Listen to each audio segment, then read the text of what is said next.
introduce you.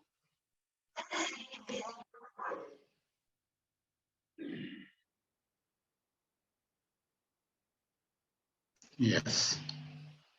So, dear audience, today today is the last lecture of this series, and Professor Vishwambar Prasad Sati has joined us to share with us his valuable experience and research findings and research work done in the mountains of Indian Himalayas. So he's a senior professor of geography and resources management at Mizoram University. Mizoram University in India is a central university which is located in northeast India, um, close to Myanmar, I guess.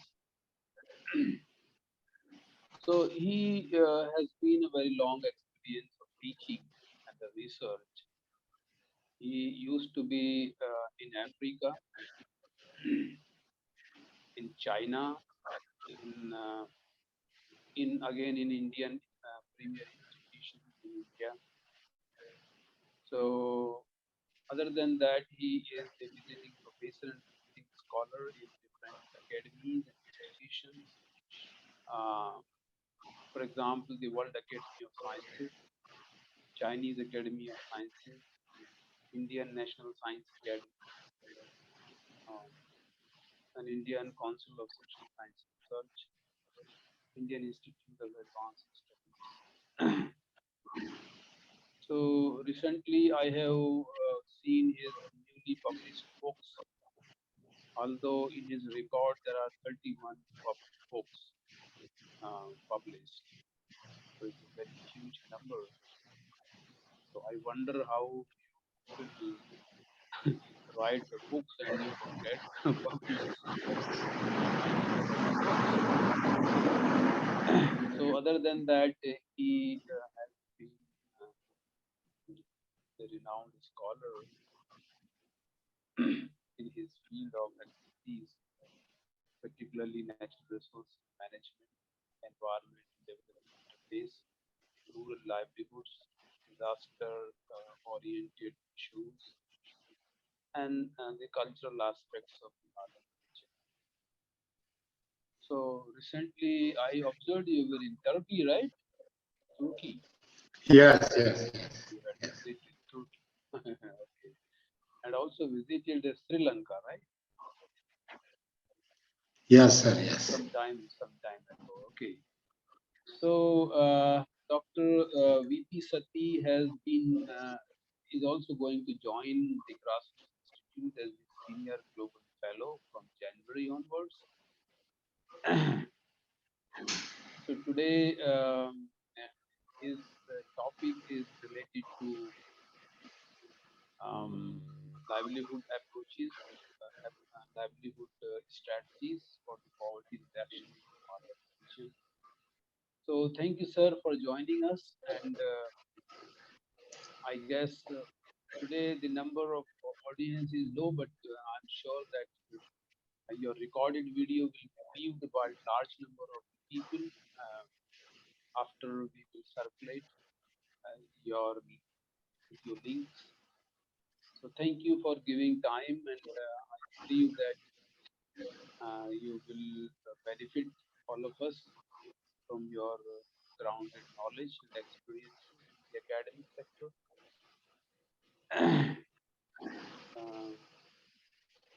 So please enjoy and please share your knowledge. Thank you. Now it's up to you, and now you will share your slides.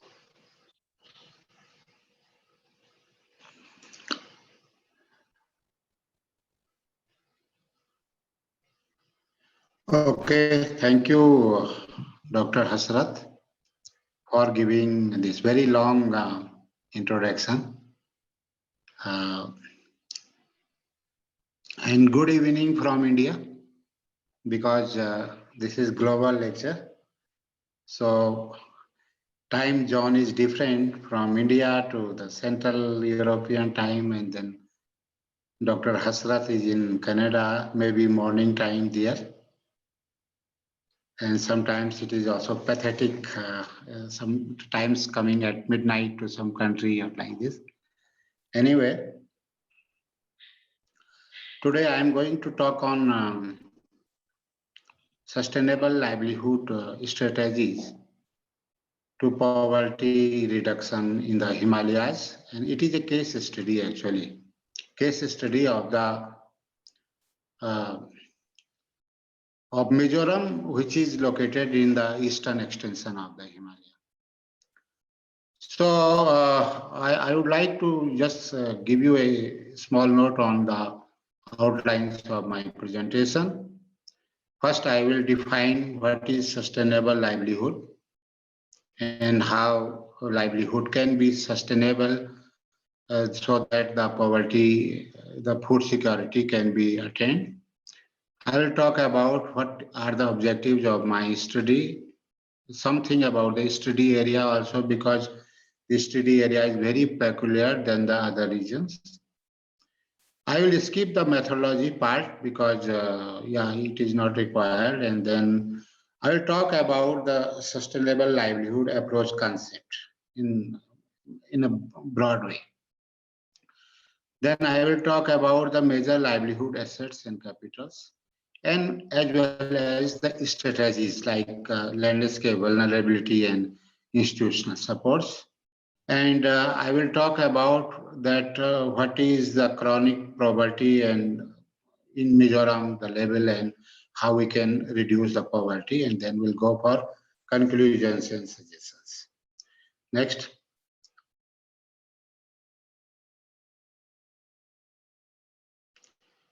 Yeah, next. Yeah. Yes. So when we talk about the sustainable livelihoods, what is actually sustainable livelihood? It is largely depends on the availability of livelihood assets or capitals like natural capital, human capital, financial capital, physical capital, and social capital, and their optimum use.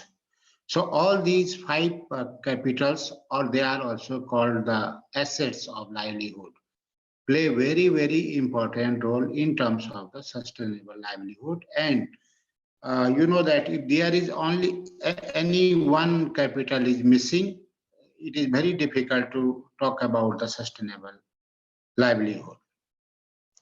And then sustainable strategies is also very, very important term,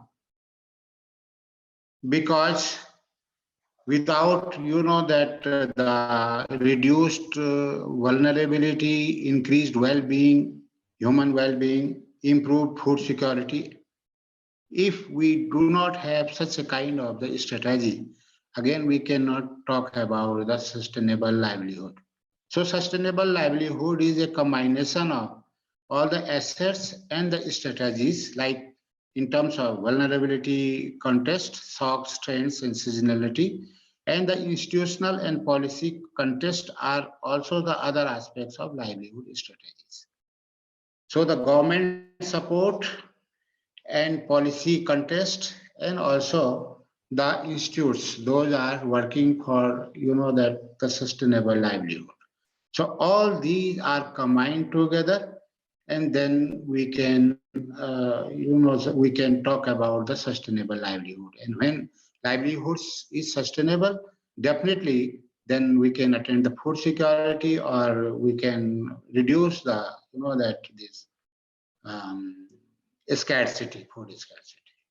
So in total, because I have some work done on the Himalayan region, like one book is also published on this sustainable livelihood approach from Springer. So finally, what I have observed that sustainable livelihood is a situation where all these aspects are controlled and they have a greater potential to future livelihood sustainability. So this definition is given in 2014. Next, sir.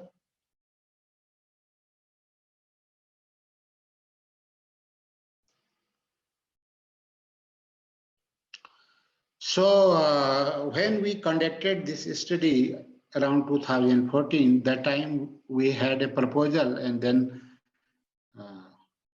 okay, yes, yes, please. So what we did actually, we had some objective to that to address the issues of sustainable livelihood, and then the main objectives were to study to examine the food security status, measure driving forces affecting it, and to assess the major livelihood approaches to poverty reduction in Mizoram. Mizoram, as I told you, is one of the states of the Indian Himalayan region out of the 12 states, and it is one of the poorest states in terms of the food security, malnutrition, and as well as the infant mortality rate is very, very high in Mizoram.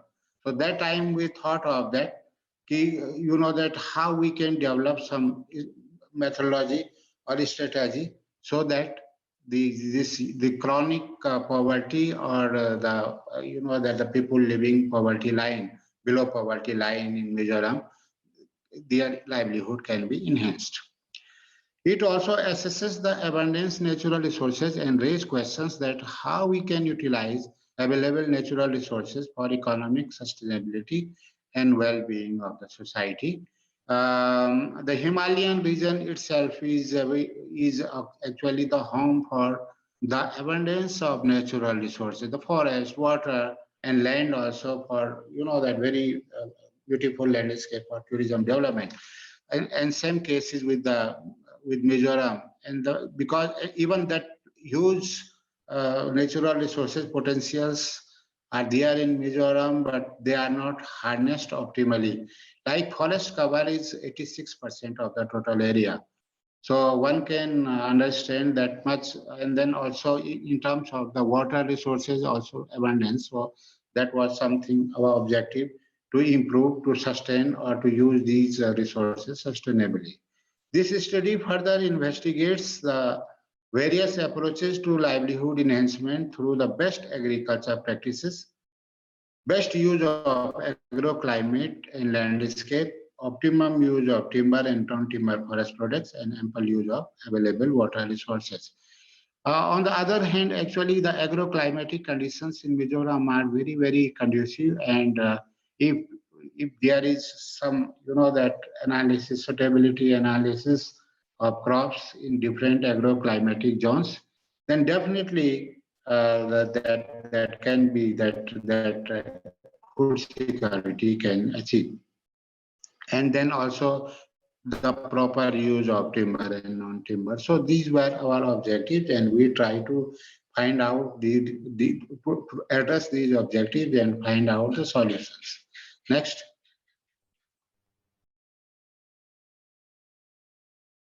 Next, sir. Yes, so if you see, the Himalaya is also a very peculiar mountain system of the world, one of the youngest and the tallest mountain system. And if you see that one also from Jammu Kashmir to the Myanmar area, Himalaya is extended about 2,500 kilometers from north west to southeast. And then Himalaya has many horizontal divisions like Western Himalaya, Central Himalaya, Eastern Himalaya. And the area which I am talking about here is called the eastern extension of the Himalaya, where 4 5 states of Himalayan states or the Indian states they are located. So the Mizoram is one of very tiny state having only 21,000 square kilometers. So it is called the eastern extension of the Himalaya, east and south, and Bangladesh from the west. And some Indian states from the north are delimiting its. Next.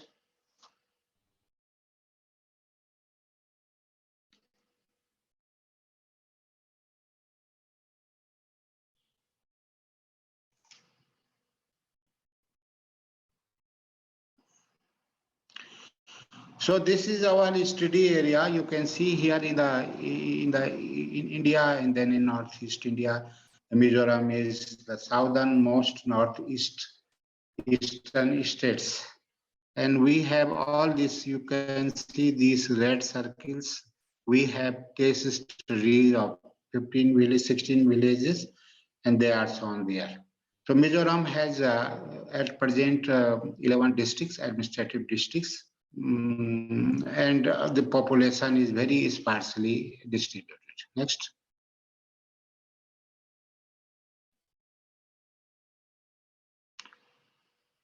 So if you see the Mizoram's landscape, you will find that the floodplains and valley fields are only about 3%.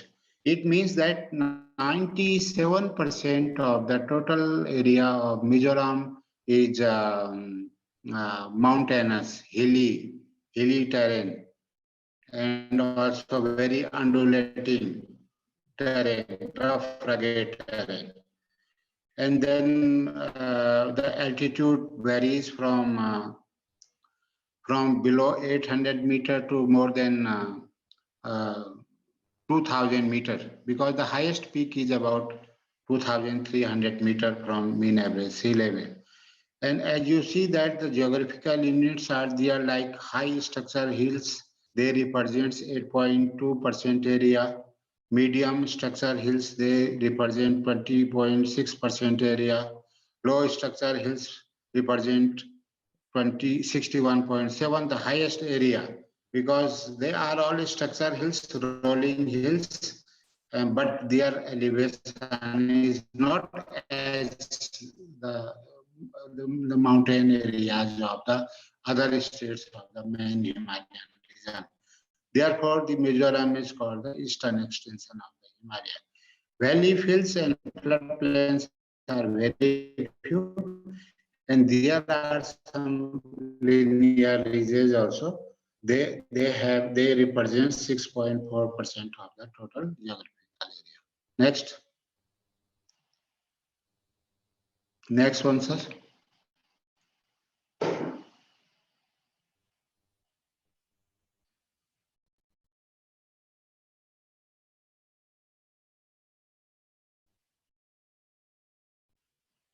So when we look into the socio-economic indicators, that the green areas, they are very important areas that I want to talk about them.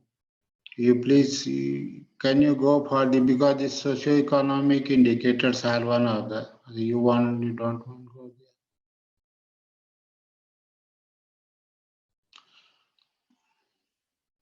there. Okay, so as I told you, they have already skipped the socio-economic status of the in Mizoram. So somewhere very green area, very good potentials they had for sustainable livelihoods like forest, water, and this. But some areas are gray area. And similarly, because two slides already skipped, and I would like to tell you that we have surveyed. Around 1500 households, and then this study is the output of this, because also this is very important to understand that how we have conducted this study. But because as I have been, yeah, we know that this is lecture series, not presentation of research paper, so they have skipped it. Now when we talk about the sustainable livelihood approach concept in terms of Mizoram, it is Mizoram concept. So I have this study reveals like this. So there are 5 capitals like natural capital. So in terms of the natural capital, Mizoram has abundant land, water, and forest. It means that the natural capitals, if we use them, if we harness them optimally, then Mizoram has definitely a potential for sustainable livelihoods. Also, the second asset is the human capital. Mizoram is one of the states of India where the literacy rate is high, and also education level is also increasing. So this human capital has also the potential for that enhancing livelihood. Third one is the physical capital, and the scenario in Mizoram is that physical capitals include, that income, expenditure of the people. So in Mizoram, because income level is very less, because the people are dependent on cultivating the traditional cereal crops. There is no industry and also no other development activities are being practiced there. So they are expending, and but on the other hand, the expenditure is very high because the modernization impact is very high in Mizoram than the other Himalayan states. So people have higher expenditure than income. And then there is one question that if income is less, so how they expend the money. So that is coming from the government, central government, because the Mizo communities they are tribes.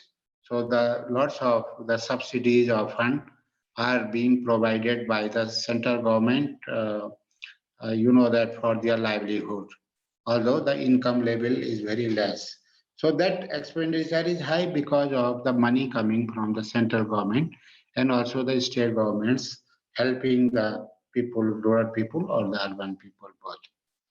So the fourth one is financial capital. In this way, the entire Mizoram state is very poor in terms of the infrastructure facilities like roads, transportation, accommodation, or the institutional facilities. It is very poor, and the other support systems also very less. So then again, the problem of sustainable livelihood is there because of the lack of financial capital. But the last one is social capital because the Mizos are very, that cooperative society. So they have good social collaboration, cooperation, NGOs are active. So the social capital has the potential for this sustainable livelihood. So if we see all these five capitals, and then we out of the five capitals, we have the physical capital income level is very low, and the financial capital also because of lacking in infrastructure facilities. Other capitals are very good, but they are not harnessed like natural capitals. There are the Mizoram is also called the biodiversity hotspot, but the use of the forest resources is very less. Like bamboo is one of the, because bamboo has about 27 varieties in Mizoram, and they have a large forest area. Bamboos cover about 40% of the total forest area, but again it is unused. So these are the capitals. In terms of the institutional supports, the government at the government level, the support is very less, and government is very poor because Mizoram is one of the poorest state. But in terms of the NGOs and private sectors, they are helping more than the government. So because this is strategy, the institutional support comes under the strategies for sustainable livelihood. And if strategy is poor, then we cannot attain the sustainable livelihood. And in terms of the natural vulnerability, it is very high in Mizoram because Mizoram is highly fragile, vulnerable mainly to the landslides, flash floods, and debris flows in the valley regions. And then every year, because Mizoram is one of the states of India where the highest rainfall occurs, and due to high rainfall during almost 7-8 months in a year, so lots of landslides are there because of the high fragility and steep slopes of the landscape. Anyway, when we combine all these things, that we can say the livelihood sustainability in Mizoram depends on sustainable use of natural and capitals and support from the societies and institutes and through the reduced vulnerability. So this is actually the sustainable livelihood approach concept in terms of Mizoram. Next, sir. Next one. So I have some pictures there that you can see that in terms of the natural capital, forests are, as I told you, covering 86% of the total geographical area. And the first picture you can see this entire the very dense bamboo forest. And second picture shows that it is teak forest. Now teak is not suitable for Mizoram because Mizoram climate is different. It is not tropical climate. But the government has started planting teak because it has very high economic value. So they have recently started and large patches are under teak forest now planting. Next.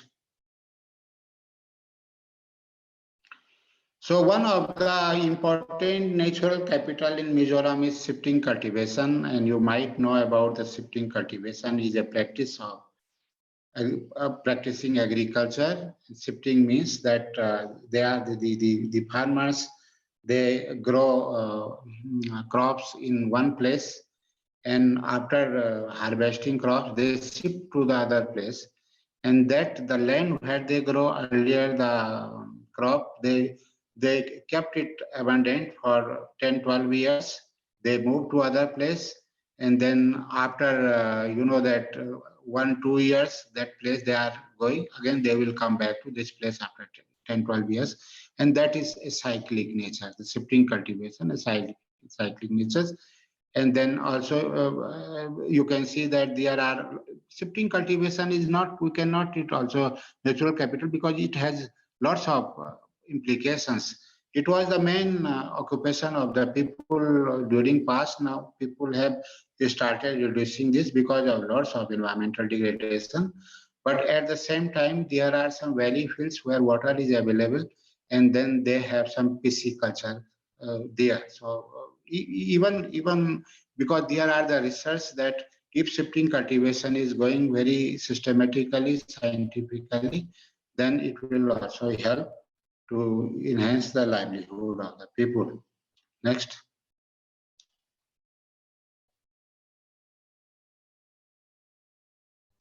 So,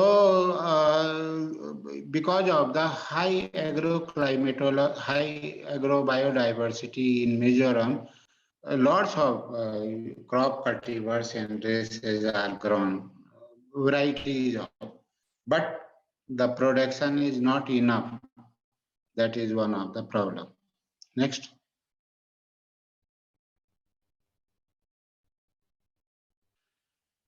So one of the demerits that because also people are very fond of tobacco, but this is demerit in Mizoram. So they grow tobacco in their farmlands and they also consume. So Mizoram is one of the states of consuming tobacco, which is not good, but because they have also, they are practicing selling it to the regional markets, so they are also getting money, generating money out of it. But as you can see in 5 pictures also, Mizoram has very good in terms of banana product, in terms of papaya, in terms of that ginger, in terms of pineapple, and some of the very important fruits are grown here. Only the thing is that market is one of the big problem. And because lacking in market, so it is consumed domestically, and some are also because like jackfruits and pineapples grow during the season, and they have also forest. Banana has also the forest widely grown in Mizoram, but because of market problem and because of inaccessibility of some areas also, uh, it is a problem to that to sell this banana and other fruits. But these are definitely the very potential natural capitals for Mizoram. If we support the market support system from the government, uh, like market and others, so subsidy also to farmers, then it is also very important natural capital. Next.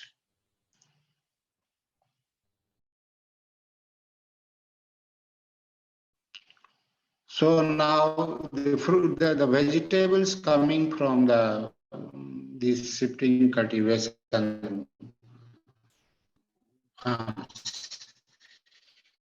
and the people, because the terrain is very rugged and also landscape is very vulnerable like this. You can see the marginal farmers, they are called Zhumians. They are working in their crop field very very high slope area. And then there are some squash growing like in southern China. One of the vegetable is called squash, and in Mizoram it is called skut. They are largely grown there. And also value addition is one of the very important aspect for all these products. Even the squash in second picture, you can see that large destroyed sometimes in the agriculture fields because of lacking in value additions and market. Next.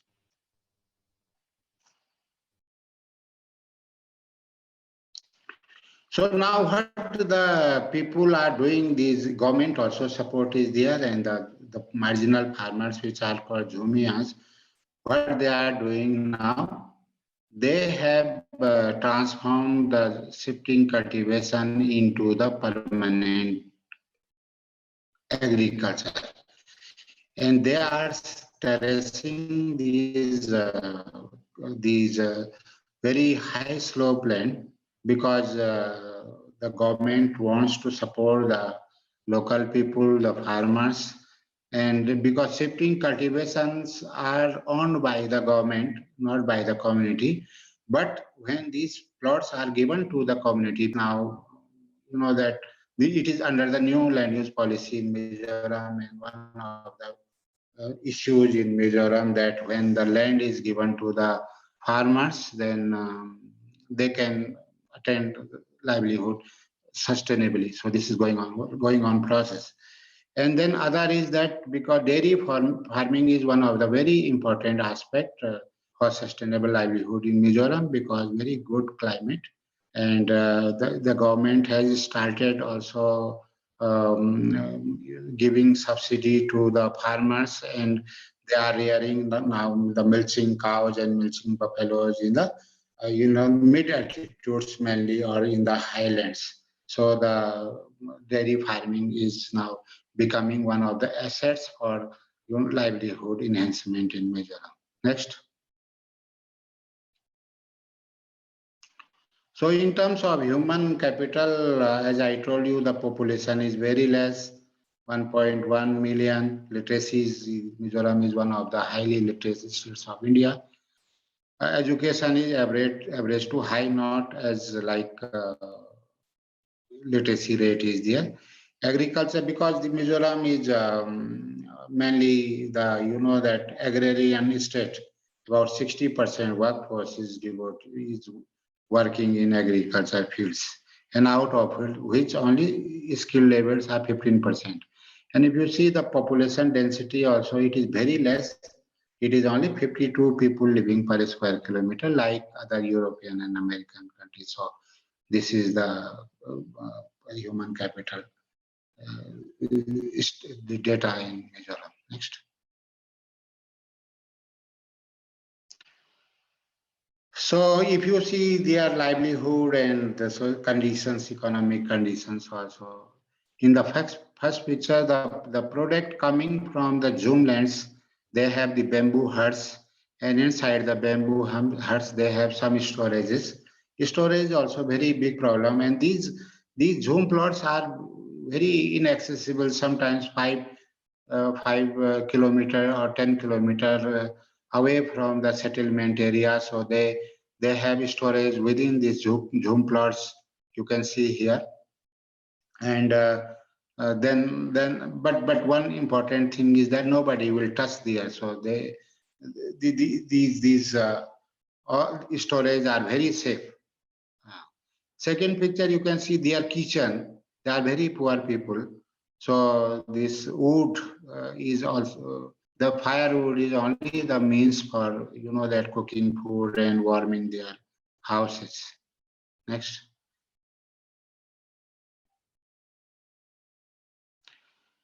So bamboo, as I told you, 27 variety of bamboo is found, but only for domestic uses bamboos are used, not for commercial use.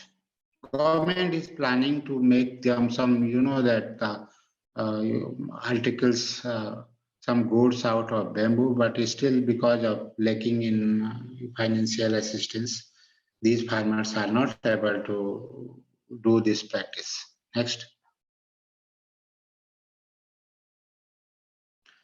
And also the iron smiths, because all the agriculture tools are made locally by these iron smiths, every village has.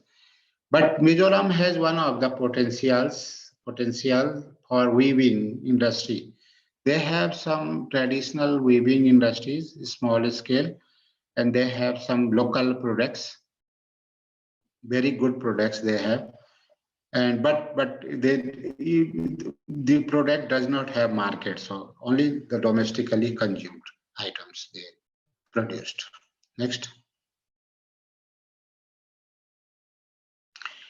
Bamboo shoot is one of the very important vegetables for Mijos, and it is free because you can go to the jungle and you can cut them, no price. And also you can see their, that livelihood, how they, they dry their, the one woman drying, this is called paddy. So the condition is very poor of the local people. Next.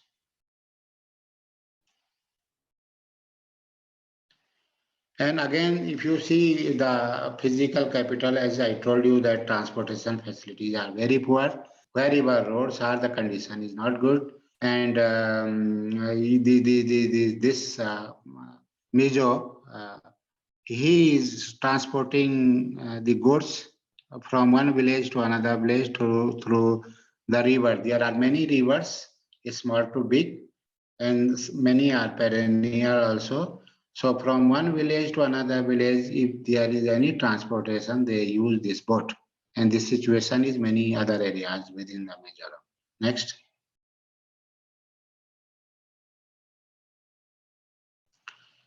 One that important thing is that I want to show you here that the people's involvement and income in different activities.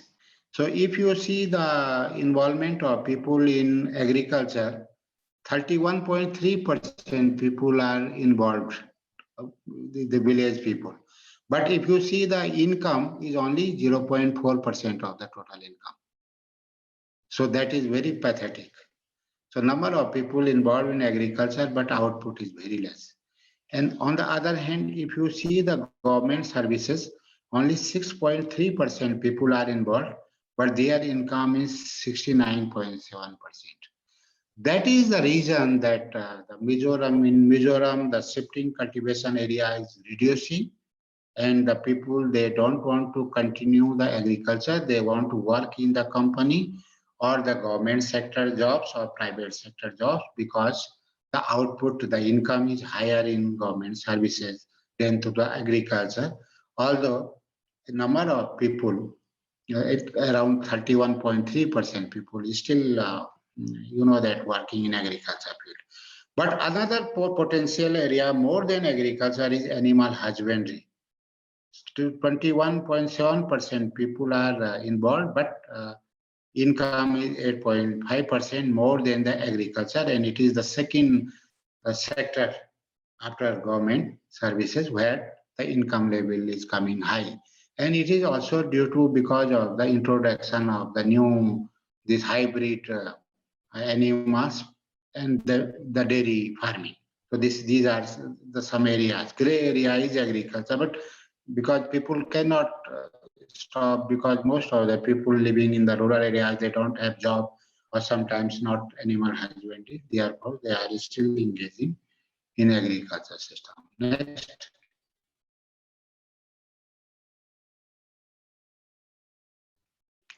And in terms of the expenditure, as I told you that the expenditure is higher in Mizoram than to income because of all subsidies and the assistance coming from the government. So if you see there, this because Mizo is very advanced society, so they spend 29.2% in clothing and health and medicine also 14.4% because though climatic conditions are very good in Mizoram, but at the same time the people are facing lots of problems. Like Mizoram is one of the states of India who had the highest number of cancer and HIV people also they are living. And the traveling Mizo community does not go outside of the state. They are traveling within the state, and then the total expenditure is 10.2%. And food commodities also 13.1. Though all most of them are agriculture farmer, but even they purchase the food from the because public distribution system is very good by the government. Government provides this, and sometimes it is free also. So they have some food commodities purchasing from the public distribution system. Next. And when you see that the per capita income group monthly and number of households, so the highest number of the people, that households are from more than 20,000 and their percentage is 38%. So this income level is high as I told you because from the government, the money coming from the government. So even the people, the second one is the people have also per capita income from 5,000 to 10,000 also. So very few are, not few, but 38% are above 20,000. They have the per capita income. But if you see that this per capita income and you compare with the other Himalayan states, this is less than because other Himalayan states have some other activities and income level is very high there. Next.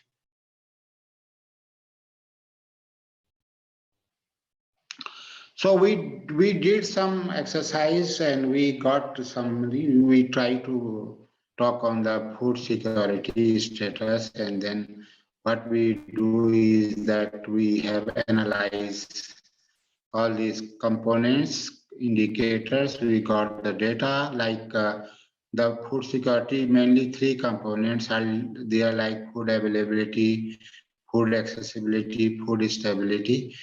And there were the indicators we decided and we collected data from the people. We got mean value and standard. Our question was about food production per person per annum, per capita per day availability of rice, per capita livestock. Then food accessibility was the road, the condition, then number of man workers and number of fair price of, and like this food stability was irrigated land, self-sufficiency food and stuff except rice and like this. So we calculated this and then we find some results out of it. Next.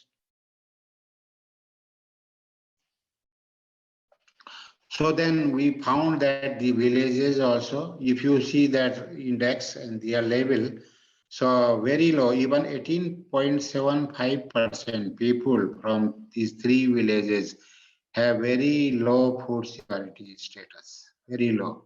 And then if you see that also low, 37.5%, it means that more than 50% people have low to very low food security status. Only few villages have uh, high to very high food security status.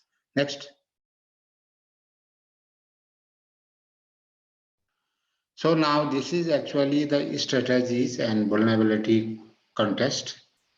So among the vulnerability contests, there are high slope gradients and fragility, frequent landslides, and also frequent floods.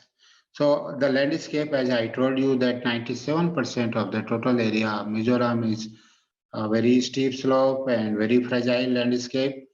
And then the landslides are very frequent. And during the rainy season, because Mizoram receives about 2,500 average annual rainfall, 8 months in a year. So this even the flash floods are very frequent. Flash floods means because it is mountainous area. So whenever there are rain, it is in the form of flash floods. In terms of also institutional supports, already talk about that very substantial the government support is, because government is also itself poor because they don't have harnessed the resources. The federal system of India is that the state government should generate their own, that income economy. The government will support, central government will support only for few aspects, not for all. So because of that poor conditions, government support is very substantial. Next.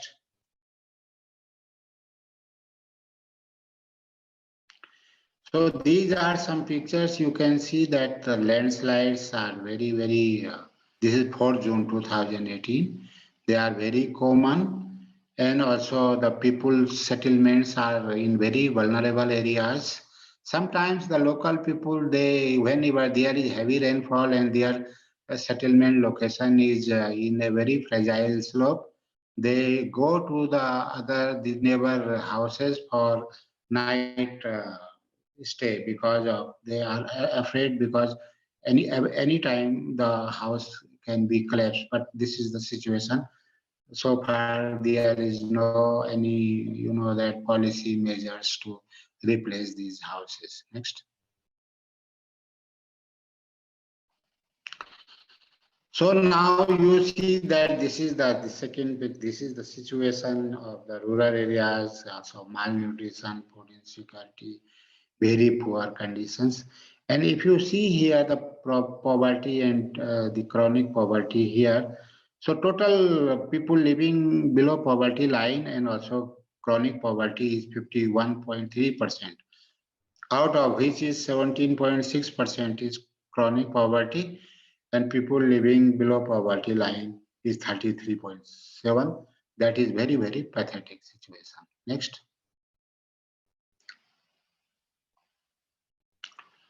So these are something, that the policy measures, policy frameworks, how to make the livelihood sustainable, and how the people can attain food security.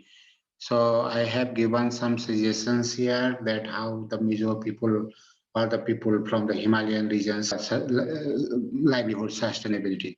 So the first one is sustainable use of natural resources. Obviously, you see that Mizoram has high potential to generate hydroelectricity, but because of this all, no, they don't started. Only they have about 5,000 kilowatt potential so far, and they are generating only 57 kilo megawatt electricity out of 5,000 megawatt, only 0.7% of the total potential. So that is one aspect.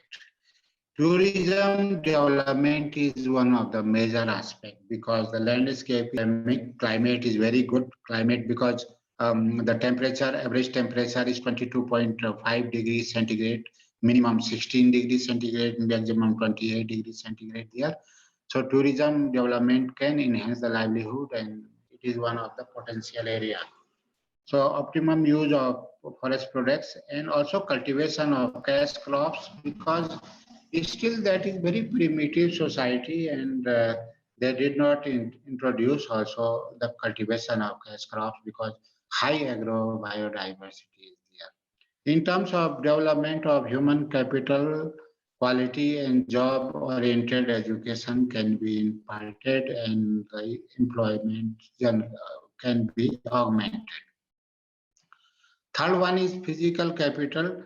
What can be done is the development of infrastructure facilities like transportation, adequate irrigation in the valley regions, electrification of the rural areas, because many villages they don't have electricity facilities, and institutional development can also be done. In terms of financial capital, socio-economic development and government support is very important, and social capital means the people's participation is required. And similarly, the institutional supports and resilience and mitigation is also very, very important, because of high intensity landslides are there. So resilience and mitigations can be done under this policy framework. So definitely the Mizoram can uh, attain food security and the livelihood can be sustainable. Next. So some suggestions are there in place of shifting cultivation, settled agriculture can be done. Under shifting cultivation, land is not owned by the Jhumias. Those are working in the agriculture land. So if the settled cultivation can be introduced, so that people agriculture, and then definitely the production productivity will increase. Selection of crops according to their suitability and agroclimate. It is very important that we have to select which crop is required under which agroclimate. So if it is done, it will enhance definitely the livelihood. Value addition, as I told you that there are the forests of these jackfruits or pineapples. They are unused sometimes because they are highly inaccessible and they are growing during the season, and then their that consumption is very low during the season. When we put value addition, so then this product will give more income and economy for the people. Every village can have food processing centers for making juice, jams, and also other products. A small scale forest based industries at village level is inevitable because lots of the forest products and natural resources are found. And if we can develop small scale forest based industries, will definitely enhance livelihood and attain food security. Tourism development, already I have talked about this because the landscape is very spectacular, climate is very good, and the society, major societies are very peaceful also. You can stay here. And one important thing is that it is very important that one of the proverb for the Mizoram is that if you visit for a week, your lifespan will increase for a week. And if you spend for a month and year, then because of a very healthy, because environmental sustainability index is 100%, no pollution. So the lungs, one can enhance their, that stress their lungs and the good health. So that is also one of the very important part. That, but the tourism development should be there. That keeping all the cultural and social aspects in view. And I already told that development of micro hydropower project is very inevitable. Next. So as Dr. Hasrat already told about my publication that I have many books. Yeah, I have many books. I'm enjoying publication, and luckily I am a teacher, so I have lots of time and I have lots of publication on that part of the Himalaya or entire Himalaya. Many publications I have. So some publications on this work I have done after this. I have completed the project and then I got lots of publication next. These are all papers published in very good impact journal, Scopus journal. Journal. So one of the book is this published by Springer. That is Springer Brief. Next. Another is economic and ecological implications of shifting cultivation in Mizoram, India. That is from Springer. Next.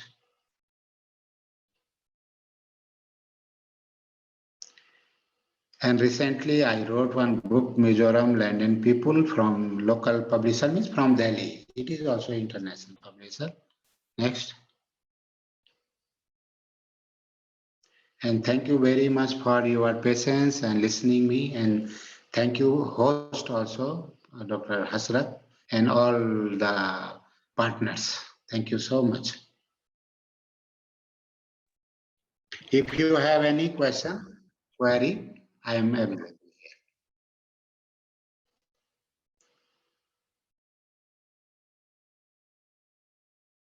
So we invite the questions, please, from the audience.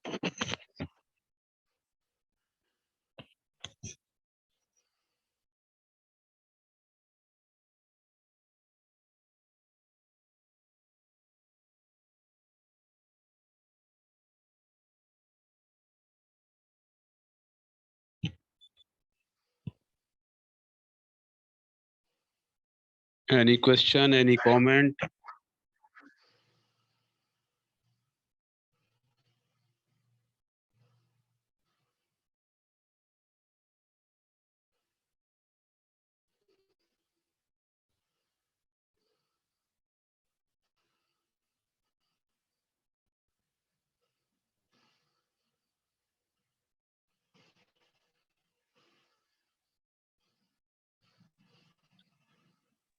Okay, Professor, if I think there is no question from the audience, so we can, we usually, we usually discuss quite many things after the lecture of the expert.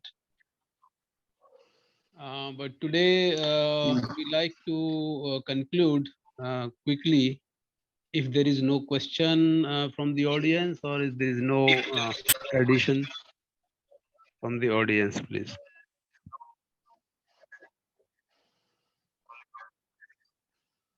Okay, sir, no problem. You can continue or Yes. conclude. So I like to. There is some echo is happening in this system. I don't know why this is happening today.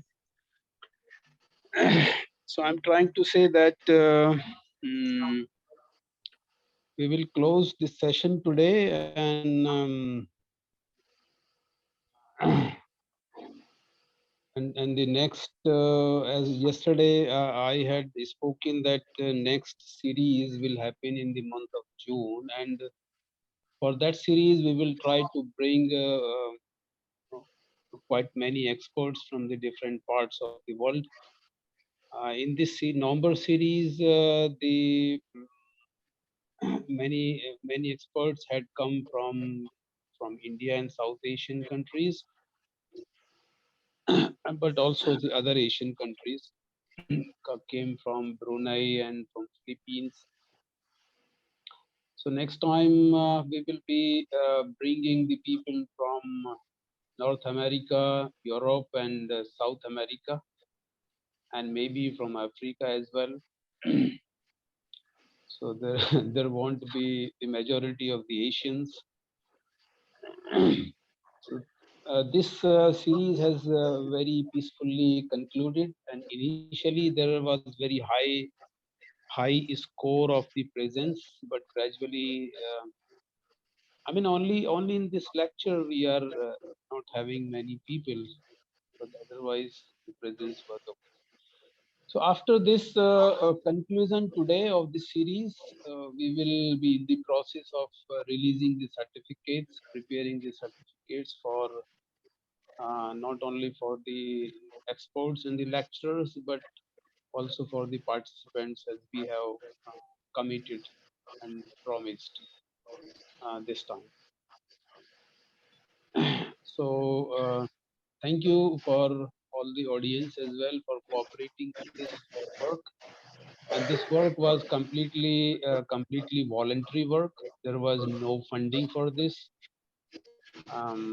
Although believe me that we have contributed a lot of time on this in publicizing, in preparing the web pages, and sourcing the lecturers, writing, communicating with them, and also like the day when we have the lecture.